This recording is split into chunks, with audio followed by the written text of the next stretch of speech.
Mother hated having a daughter so much that she wanted to kick me out of her happy family after getting a stepson, like she tampered with my food and smirked as I ate it. My mother has never been a girl's girl, if you know what I mean. My mother never hid her disappointment about giving birth to me. She would openly admit to everyone, even in my presence, that she had always wanted a baby boy. The fact that she ended up with a daughter seemed to her like some kind of unfortunate twist of fate.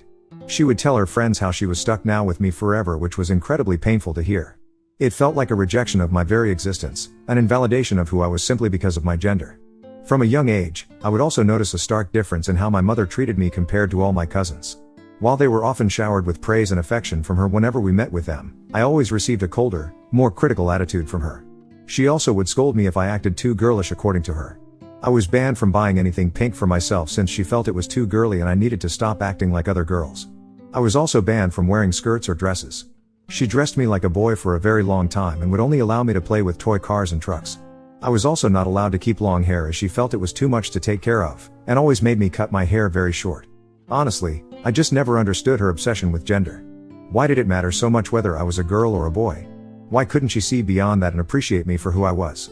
As a child, these thoughts swirled in my head, creating a storm of confusion and hurt. Her behavior planted seeds of self-doubt and insecurity in me. I began to question my worth and whether I could ever live up to her expectations. It was a heavy burden for a child to bear, knowing that, in her eyes, I was a constant reminder of her unfulfilled desire for a son. I couldn't grasp why my mother, the person who was supposed to love and support me unconditionally, was so fixated on something I had no control over. As if this wasn't enough, she also had a particular disdain for other women in our lives, frequently indulging in harsh criticisms and gossip about them. If a female coworker of my mother ever got promoted, she would complain to my dad and me, insinuating that the woman must have slept her way to get the promotion. It was her default assumption, her go-to explanation for any woman's success in the workplace. The idea that a woman could achieve something through hard work and merit seemed foreign to her. It was as if, in her eyes, women could only advance by compromising their integrity. If a classmate of mine received more appreciation from a teacher, my mother would quickly jump to the conclusion that the child's mother must be having an affair with the teacher, hence the said child was getting extra brownie points. Not only was all of this weird for me to hear her as a child, but this negative attitude of hers was a constant presence in my life, shaping much of my childhood and how I perceived myself and others. As you can imagine, my mother's comments made it difficult for me to form healthy relationships with other women. Her constant bashing of other women created an atmosphere where I felt it was almost wrong to admire or be close to any females in my life. The idea that women were always competing against each other, always out to undermine or deceive, was in the back of my mind constantly. If I ever befriended any women, my mother would constantly remind me about how it was better to befriend men and how men were always more helpful. This is why for a very long time, I only had male friends at school since I was afraid of befriending a female and getting backstabbed by her. As if all these things were not enough, when I was in high school, my dad confessed to my mother that he wanted a divorce. This was quite unexpected as I always thought my parents had the perfect marriage. However, it turned out that he had been having an affair with one of his coworkers. The revelation was a bombshell, shaking the very foundations of our family. My mother, devastated and furious, packed her bags and took me with her to live in a motel. What followed next was a nasty divorce battle between the both of them. My mother's anger towards my father was intense and all-consuming. She would constantly use me as a pawn in her battle against him. I became a tool for her to one-up him, to inflict pain and assert her dominance. Whenever I expressed a desire to spend time with my dad during their separation, she would get furious at me. She would scream and yell, accusing me of choosing him over her, the man who had betrayed us. Her accusations were relentless. "He cheated on us," she would scream, her voice filled with hurt and betrayal. "You shouldn't even be in contact with him." The idea that I might want or need a relationship with my father was incomprehensible to her. In her eyes, maintaining any connection with him was a direct betrayal of her and all she had suffered. Whenever I attempted to tell her that I needed both of my parents, and that I couldn't just cut my father out of my life, her response was filled with venom. She would accuse me of trying to backstab her, of being disloyal. "You should be ashamed of yourself. You're just like every other woman," she would say, her words dripping with contempt. It was a cruel and cutting remark, one that echoed her deep-seated issues with women and trust. I did try my best to understand her perspective, but I also missed my dad a lot. He was always a good father to me, regardless of his equation with my mother. Whenever my dad and I met, unlike my mother, he never uttered a word against her. When he discovered that my mother had told me about his affair, he immediately apologized and took full responsibility for his actions. He explained that he had been deeply unhappy in his marriage and that falling in love with his coworker had been unexpected. Despite this, he emphasized multiple times that cheating on my mother was a grave mistake. He assured me that when I grew up, he would be open to answering any questions I might have about what happened. Navigating my parents' divorce as a single child was one of the hardest challenges of my life. It forced me to grow up quickly, but it also taught me that my parents are just like any other human being and they tend to make mistakes. My dad has remained a constant presence in my life ever since the divorce, ensuring he fulfills his responsibilities. He has consistently paid child support to my mother, demonstrating his commitment to providing for me despite his separation from my mother. He also allowed my mother and me to continue living in our family home, even though he moved out. The condition was that I would live with my mother in this house so as to ensure stability in my life. He did not want me and my mother to have to go through the process of moving all our things and moving to a completely new neighborhood. Primarily, I reside with my mother, but I get to spend every other weekend with my dad. This arrangement allows me to maintain a relationship with both parents. I have to admit that ever since the divorce, my mother has become worse towards me as a parent. I mean, I love her, but she is very fixated on getting married before my dad does. I believe her ego was deeply bruised by the fact that my dad cheated on her. After their separation was finalized, she began going out more frequently to bars and clubs, eager to meet new people and perhaps find a new partner quickly. This led to her meeting Dave just 3 months after the divorce. Dave is a DJ and a single father to his son, Matthew. Dave and his ex-wife had Matthew when they were quite young, and after she left them, Dave took on the full responsibility of raising their son. Matthew is 3 years younger than me and seems pretty polite. Dave, too, comes across as a nice guy. However, the real issue began when I started noticing my mother's behavior around Matthew. As you know, my mother had always wanted a son, a dream that never came true for her. So, when Dave and Matthew entered our lives, it seemed she was quite excited at the prospect of potentially having Matthew as a son. She constantly went shopping with him, buying him new shoes or shirts, and she would proudly tell all her friends about how great Matthew was at school or how proud she was of him. At first, I thought maybe I was just being jealous and overreacting. But it became even more clear that something was amiss when even my dad started noticing the same thing as well. My mother would constantly call my dad to ask if I could spend more days with him because she wanted to go on road trips with her boyfriend and his son instead of staying with me at home. If Dave had a performance anywhere, my mother would tag along with him. I tried not to care so much about her changing behavior as I was always happy to spend more time with my dad. One day, things came to a head when my mother came back home from one of her road trips and informed me that she and Dave got engaged. This was unexpected and too soon since they had only been dating for a few months. I wanted to question her, but I knew if I said anything negative, she would take it as me not supporting her, so I just kept my mouth shut and told her instead how happy I was for her. My mother then informed me that she had decided Dave and Matthew would be moving in with us. I was taken aback by this announcement, especially since the house wasn't even hers to begin with. It belonged to my dad, who had allowed us to continue living there after the divorce. As expected, when Dad heard about her plans, he was furious. He told her in no uncertain terms that if she wanted Dave and Matthew to move in, then Dave would have to pay him rent every month. He wasn't going to let another person stay in his house for free. My mother didn't take this well. She argued with Dad, accusing him of being jealous and trying to sabotage her relationship because she was finally happy with someone. She was convinced that his refusal to let Dave move in without paying rent was a deliberate attempt to ruin things for her. But Dad was firm. He reminded her that the house belonged to him and that he had only allowed her to stay there because of me. He made it clear that if she thought he was being such a pain in the ass, then she would also have to start paying rent or move out. The whole situation escalated, but in the end, Dave stepped in and agreed to pay rent to my dad. Him and his son then moved into our house. At first, Dave moved into the master bedroom with my mother, while Matthew took over the guest bedroom. Everything seemed to settle into a new routine, and Matthew and I would play a lot of video games together. I was happy to finally have a stepbrother since I had been a single child for a very long time. But it wasn't long before Matthew began to complain about the bed in the guest room. His room had an old bed and understandably it affected his sleep. Dave promised him they would buy a new one soon. However, one afternoon, I came home to find that the bed from my room had been moved into Matthew's room, while the bed from the guest room had been placed in mine. I was taken aback and immediately asked my mother why this had happened. She casually dismissed it, saying that Matthew deserved a good bed to sleep in and that it wasn't a big deal. I was floored by her response and argued with her that Dave could have bought him a bed just as he promised. She shrugged and replied that I was older than Matthew, so I should learn to make sacrifices for the sake of her new family. After this incident, slowly, it became painfully clear to me that my mother was clearly favoring Matthew over me, treating him with a level of care and attention that she seemed to withhold from me. For instance, during dinner, he was allowed to take second plates without question, but if I reached for more, she would smack my hand and harshly tell me not to be a fat cow. The irony was that I wasn't even overweight, I was athletic, active, and had a healthy appetite to match. But she insisted that Matthew, being a growing boy, deserved the extra food more than I did. Then there was the time when my dad told me he had tickets to a baseball game and wanted to take me. I was thrilled and couldn't wait to go. But when I told my mother, she immediately insisted that I should let Matthew go in my place. Her reasoning? Because he's a boy and would enjoy it more. Obviously, my dad refused to take Matthew and I went as decided.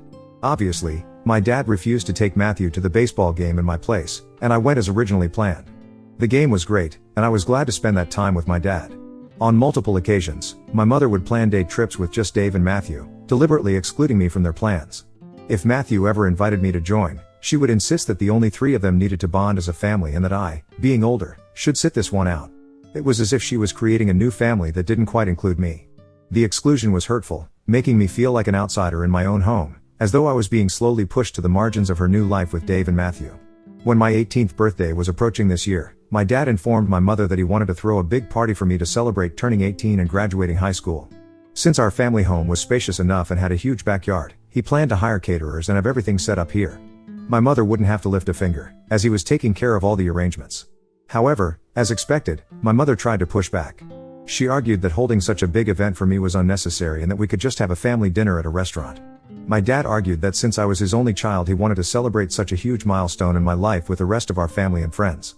Even though I was okay with my dad's idea, my mother wasn't ready to let it go so easily.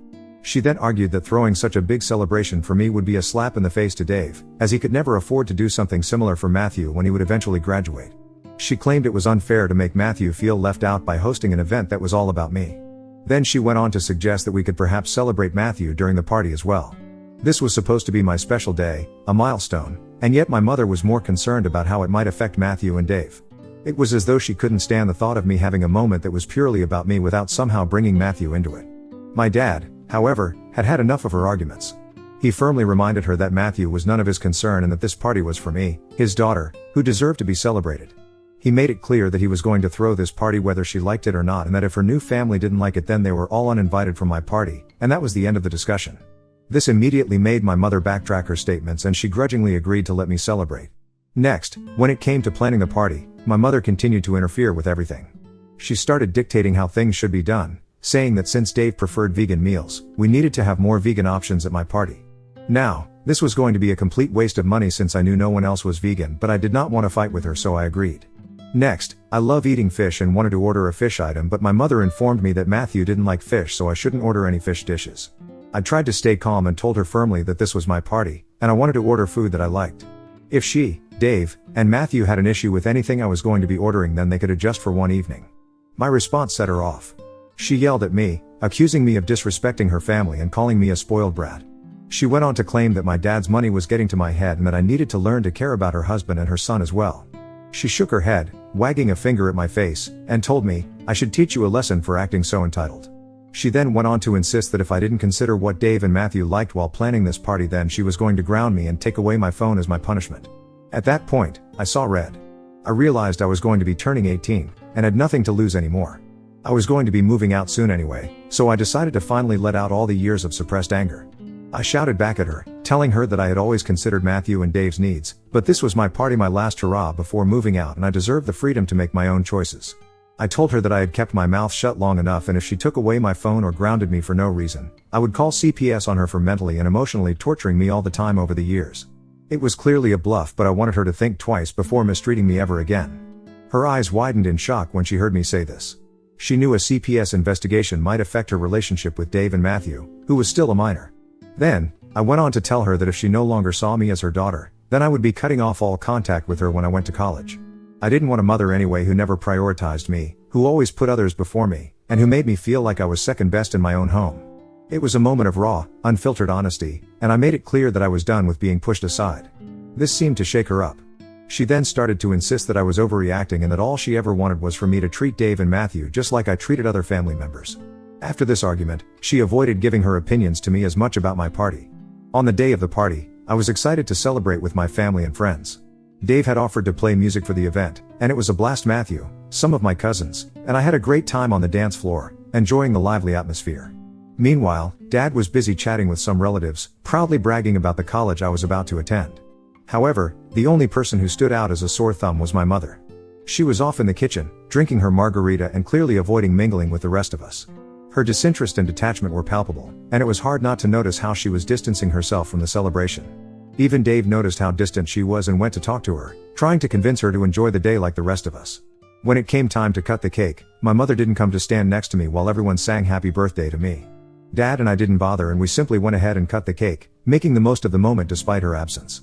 It was a bittersweet reminder of how strained our relationship had become, even on a day that was meant to be about celebrating me. When the rest of the food started to be served out, I watched as my mother carefully prepared plates for Dave and Matthew. She seemed to take extra care, making sure they had everything they liked. I felt a pang of jealousy watching her serve them with such attention while ignoring me at my own party. I wanted to let the rest of the guests get their food first, so I hung back a little, waiting for my turn. Suddenly, out of nowhere, my mother came up to me, holding a plate of food. I looked at her curiously, unsure of what to make of this unexpected gesture. She handed me the plate and wished me a happy birthday. I was taken aback and asked her what she was doing, especially since she had never, in all the years I could remember, served me a plate of food before. She just shrugged and said that she wanted to do this for me since I was now 18. It was hard to admit, but at that moment, I felt a warm, fuzzy feeling in my stomach. Despite everything, there was something comforting about being taken care of by her, even if it was just with something as simple as serving me a plate of food. For a brief moment, it felt like she was reaching out, trying to bridge the gap that had grown between us. However, as soon as I took a bite of the fish from my plate, I had to spit it out. My mouth was overpowered by an overwhelming taste of salt, and I started to cough uncontrollably. Guests around me turned to look, and some of my cousins quickly offered me water, trying to help me calm down. I looked down at my plate, puzzled, and asked if they found the fish too salty. Bewildered, they shook their heads. Confused and increasingly suspicious, I checked my plate again and then glanced over at my mother. Our eyes met, and I noticed she had a smirk on her face. It took me a moment to register that in her hand, she was shaking an empty salt bottle as if to gesture that she had purposely added too much salt to my fish. Suddenly, I realized that she had clearly tampered with my food. I was dumbfounded as to why she would do that. I went up to her, trying to keep my composure despite the hurt and anger bubbling inside me. "What are you doing?" I asked her, my voice strained. "Did you really put salt on my fish? Why would you even do that?" She looked at me, still smirking as if the whole thing was just a petty joke. With a cold tone, she told me that she had warned me not to order fish, but I had insisted on it, so this was her way of teaching me a lesson for always being so entitled. She insisted that this was just a harmless prank anyway, but that it would teach me to never argue with her in the future. Her words felt like a punch to the gut, and I realized then just how manipulative and cruel my mother could be. I told her how nasty she was as a parent, for even thinking of doing something like this. The fact that she would go so far as to make me feel small and unimportant was overwhelming. My mother just laughed derisively as she walked away as if I meant nothing. My eyes narrowed in anger as I contemplated how to get revenge on her. With cameras installed around the house, I knew I had a way to expose her. After the party, I decided to download the video from the backyard security camera. The footage clearly showed my mother adding salt to my plate before walking over to me and handing me the plate. Even as I write this, the thought of what she did makes me seethe. I'm planning to share the video with Dave and Matthew when I move out of the house soon. I wish I could confront her or expose her behavior right now, but I'm going to just shut my mouth and bid my time for now until I am away from her. Ida, if I expose my mother to everyone? Update 1. It's been a month and a half since I last updated. I've finally moved out of home. My dad helped me get all my boxes to my college dorm, and the rest of my things are at his place for now. I haven't told my dad about what happened with my mother yet because I know he will go ballistic, and I'm worried it might lead to a big argument. Now that I'm out of the house, I'm ready to go through with my plan to expose my mother since she can't hurt me anymore. I think Dave and Matthew deserve to know the truth about my mother, even though it might be hard for them.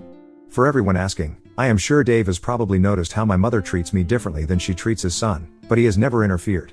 Anyway, I don't blame him for any of this, and my focus is only on my mother, who is responsible for everything that's happened.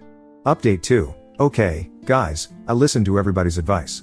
This morning, I decided to create a group chat with Dave, Matthew, and my dad. I wrote a detailed message explaining how I had been treated differently from Matthew over the years, making sure to emphasize that Matthew wasn't to blame for any of it.